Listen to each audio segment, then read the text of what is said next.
Morning, everybody. Happy Wednesday hump day. Get started in just a minute. All right.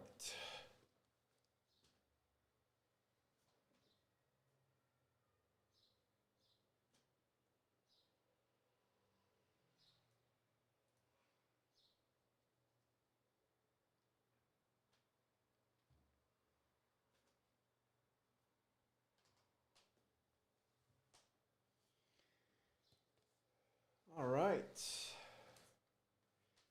There's a lot to watch here.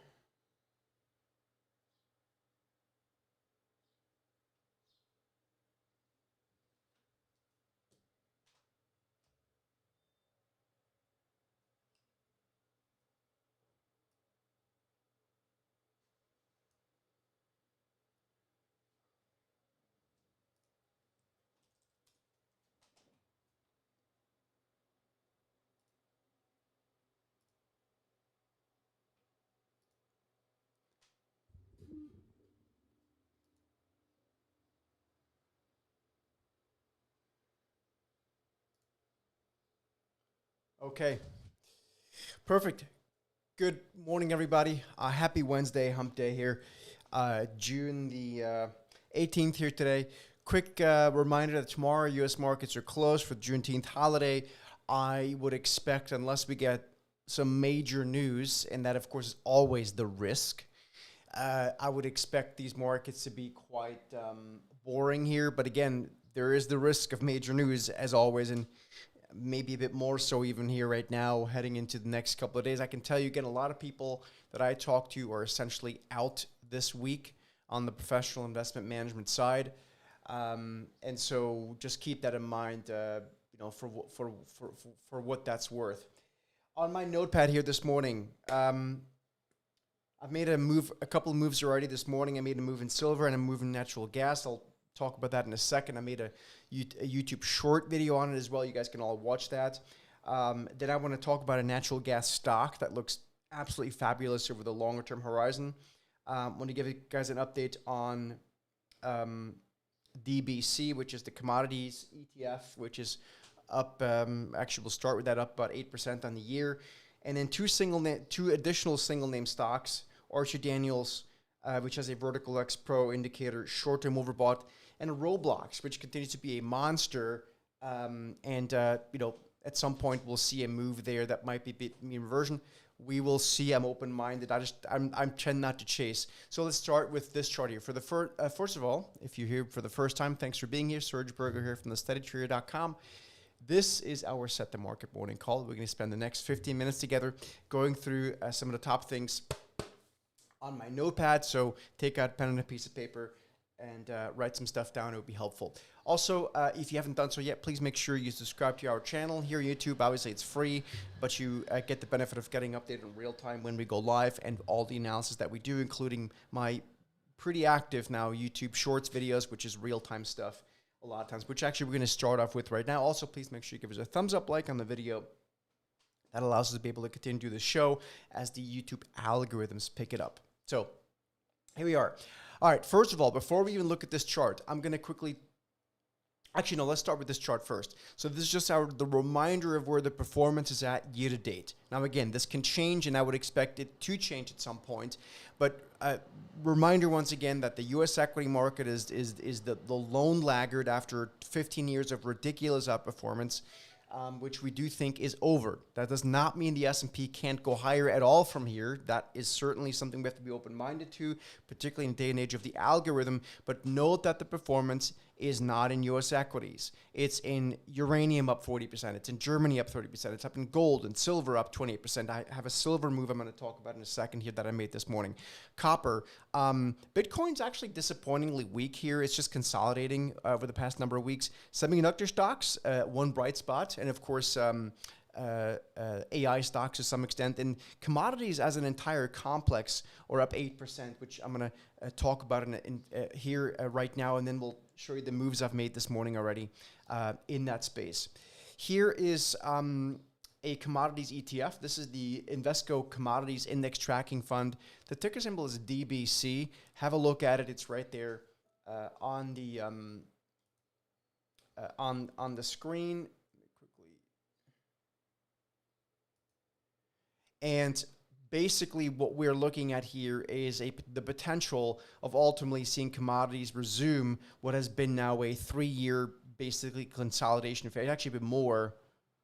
Yeah, at least 3-year consolidation phase. So I think we need to break out of this one. I'm watching this very closely, and underneath the surface, we are already seeing this. Actually, I'm going to change the camera. I like this one better.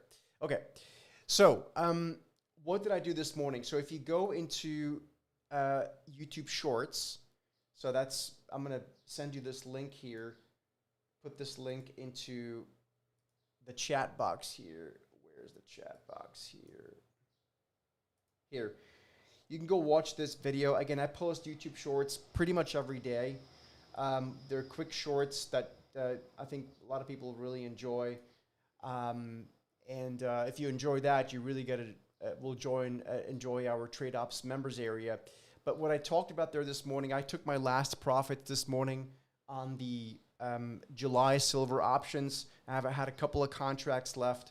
So I made another $7.5 grand or whatever it was on the remaining 2 contracts. I had a lot more before. And so I rolled them now. I rolled part of them into August options, August futures, but I'm going to add more at some point. I haven't done it yet, but I will do it at some point. I started with an initial position.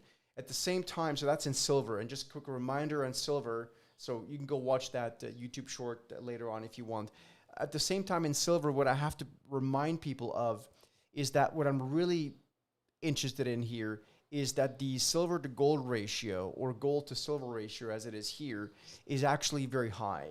So I've shown the inverse of this chart over the past few weeks, but it's the same thing. So price relative to the price of gold relative to the price of silver is very expensive. So if you were to inverse this and go and divide XAG, so silver divided by gold, you would get, of course, a bottoming chart, right? So the inverse of that. So that would be bullish silver. This is the same chart but inverse. So basically this chart going down, and this is a chart that goes back to the 1940s, by the way. So gold is at a very expensive spot here relative to the price of silver. And, so that's that. So that's in silver. If you're wondering what silver looks like in absolute terms, I'm going to show you guys. I made a video this morning that you guys are going to receive shortly as well, as long as you're on our mailing list. There's a cup and handle pattern, if you want to be technical about it. And again, there's way more than technicals here, but I think it's just a good starting point. In the price of silver, that is pretty much epic. So what the hell is this? Let me just quickly adjust it logarithmically here. Oh, I see, this is the wrong source. Okay, so let me show it to you this way. I think this is the better source. Nope. What a pain finding the right source. Come on. Nope. Anyway, I had it this morning. Now I can't find it, so I apologize. Anyway, the point is there's a really, really big cup and handle pattern here that if you were to look at, you would see it's like literally goes back to 1980. I don't know why the hell this chart's not updating here. But anyway, it's absolutely massive. And so basically, if that were to break higher, you could see, I mean, over a multi-year period, silver could go to 100, right? That's not the trade right here, right now, today, obviously, but through a long-term lens, that would be what I would advocate. I don't know why the hell I can't find the chart. I apologize. This is such a huge pain in the ass when it doesn't give us the data that it gave me like minutes ago. Let me just try one more time. Anyway, watch the video. It went out. So silver remains very bullish. Now, let's talk a little bit about natural gas. So we're starting to get some initial signals here on natural gas, which natural gas is volatile as hell, but we are starting to see some moves. For example, our market rover, which is our trend following software. is starting to give us some initial signs. We had a bit of a pop yesterday. Again, natural gas is volatile, so please be careful with this from a trading perspective, from a positioning perspective. But natural gas, again, it's volatile, but it is slowly starting to potentially turn a corner here. It's been off and on in a bullish trend. We have this rule, if you use the market rover, you know how it works, but basically we have this, we need to see at least 5 days in a new trend for it to be valid. And basically, natural gas in a long-term bullish trend has been in a long-term bullish trend now for some time. It could remain choppy, but I think it's starting to potentially give us some momentum. So I'm watching very closely for our trender indicator, our momentum indicator, to give us a buy signal. We're not there yet. If you are a market rover user, an inner circle user, we actually are sending out an initial starter position in UNG today. But we think that natural gas could be potentially a huge move here again, particularly given how important it is to the energy play and everything that we've been talking about. Now, if you're saying to yourself, Serge, I don't give a flying hoot about your stupid natural gas. I only do stocks. I've got a stock for you, my friends. Okay, so here's EQT. This company, EQT, I can quickly show it to you here. EQT Corporation. And remember, if you're going to be bullish EQT, you better be bullish natural gas because they're linked at the hip. Like I always say, it's important to be understanding what's the underlying asset before you go chasing a stock, right? So that's really important. So this is a natural gas company, and if you will, and essentially here's the chart. I think that everyone can get their head around. It's very bullish. I'm going to make it a weekly chart so you can see it a bit better. Again, this is EQT Corporation. It's in a natural gas business. And essentially, you can see we've just recently broken out of a consolidation phase. We're now back to essentially what was historically all-time highs. I would expect that this trade has a lot to go if natural gas holds up and continue to go. So that's, and by the way, this company's been around forever. Like it's been publicly listed since the 1960s. So, take that with for what it's worth. But I think ultimately, if you were to kind of be very long-term bullish on this stock, you'd have to kind of imagine that, because these kind of stocks tend to trade within some sort of parallels. You can now get very creative here and however you want to draw this. But I think EQT could easily go well into the towards first of all towards 100, and then we'll see if it can keep going. But I think this is the kind of stock that if natural gas is a go here, has potentially a lot of upside. So hopefully that is helpful for any of you guys that care more about anything more than just a few AI stocks, which for the most part haven't really done all that much. So EQT is another ticker. Then we talk about DBC already, and then I want to quickly talk about Roblox. This is a stock that if you guys were around a couple of years ago, I made a big deal about Roblox back in 2021, as we saw the stock starting to really get hold of a story. If you look at Roblox on the trender chart, on the daily chart, right? You can see that it's a pure momentum trade right now. And we received a momentum buy signal here on the daily chart, which is what I'm focusing on here, all the way back in April 21st. And so far, Roblox is up about 70%. We're now getting analyst upgrades. Typically, they're a bit late to the party. That's also the safe face. I don't really know what to do here on this stock. I don't chase stocks. But I like to use the trenders. So if we get back to either the blue line or the purple line, I might buy some.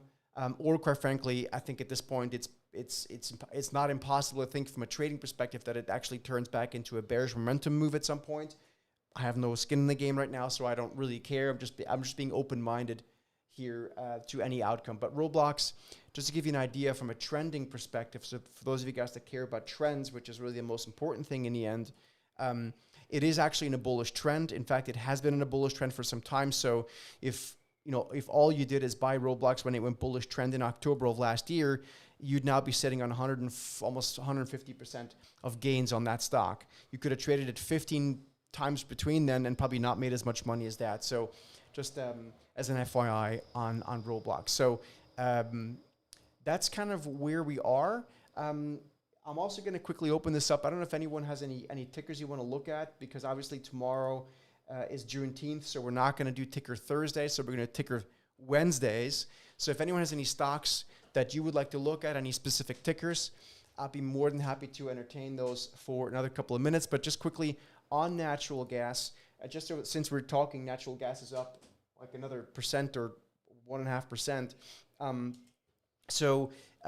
Obviously natural gas can be played with the UNG ETF, but I'm going to show you here the natural gas futures, which is the underlying, right? You have to have an underlying for something to have an ETF on from a commodity perspective.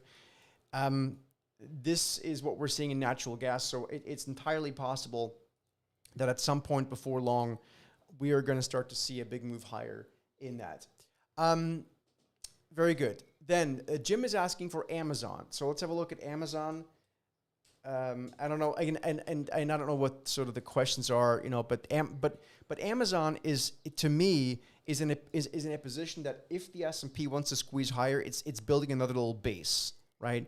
So we have to be open-minded to that. I think what we're seeing here technically, and this is unfortunately all that matters right now at this juncture in the market, because tariffs don't seem to matter, potential nuclear wars around the world don't seem to matter. The algos are in charge and they don't give a shit, right? Until they do, and then, things change very quickly. But you could see Amazon push higher. To me, what's important on a stock like Amazon is I want to know where's the momentum. So that's where we use our TSD trend or momentum indicator. So I'm going to tell you right now what the TSD trend or momentum indicator, Jim, is telling us about Amazon. So we received a momentum buy signal, Jim, in Amazon back on the 1st of May. So that's that little green up arrow. So far, Amazon is up 13%. So we've reached the free profit target, Jim, on that, which is just around $201. So if I would have bought, let's say, 2 call options, I would have sold one there. And I would now, we have a trailing stop. So we currently have a trailing stop with our trender indicator at about $209 and rising, right? That's the purple line. And on the upside, again, we've reached a free profit target. So the worst that I can do right now, since the signal came there, is make about 10%. And of course, because the trailing stop is up there. Steve wants to look at APA. That, of course, is Apache Energy, a corporation which is in a momentum trade still. Same idea here. We reached the this is a bit tricky. Okay, so let me show you this one. So this is Apache. Now, Apache, it was pretty volatile. So this one actually got stopped out. So this is how it works with the trend or momentum indicator. So we had a buy signal, but that buy signal ended up losing us about 7% on that stock. But then we have what's called a second chance entry. And that second chance entry came on the 27th of May, and so far the stock is up 20%. So net, the trade is up 13%. So that's how it goes. Wayne, I don't want to answer the question about the 1099s because really I just can't address tax stuff. So please ask ChatGPT. I just don't want to anyone saying, "Oh, Serge said so." No, just please ask ChatGPT, or better yet, go to the UNG website. Just type in UNG ETF and check it out. How it works there for you, because you're asking me a question that ultimately I'm going to have an issue from a compliance perspective if I try to answer that. Sonia wants to know about Apple. Well, actually, I'm not sure if you have a question, Sonia, if you're making a statement. But I'm going to try to address it. So Apple, here's what's going on in Apple. So Apple, first of all, let's understand what's the trend in Apple. Okay, so first of all, the trend in Apple, this is our bigger picture perspective, is bearish, okay? So, all your smart people on TV probably did not tell you to go sell Apple when it turned into neutral on the 13th of March. The stock so far is down 10%. From a momentum perspective, at this point, our trender indicator has Apple in still a short, okay? So you can see it's bearish momentum, and so that's where Apple is right now. So anyway, thank you, folks. We've got a whole bunch of stuff going on this morning. If you are an ETF Silo Pro member, we had a huge trading win that we closed yesterday. We closed URA finally. And so we're going to update you guys on that. That webinar is later on this morning. And then we have a heat seeker webinar where we're going to go deeper onto the copper story. Jim, the 2 lines on the screen are something we talk about in the TST Trender Momentum Indicator members webinar. So if you're a member of the Trender Indicator, please join us in that webinar, and we'd be happy to teach you exactly how it works. Thanks so much, folks. Again, tomorrow is Juneteenth, so U.S. markets are closed. We're not going to do a member session. And on Friday, as you guys know, we don't, set the market. And on Fridays, we don't do a set the market. So the next set the market is going to be this coming Monday. If you are a Trade Ops member, we'll see you over there in the next few minutes. Thanks so much and have a great trading day.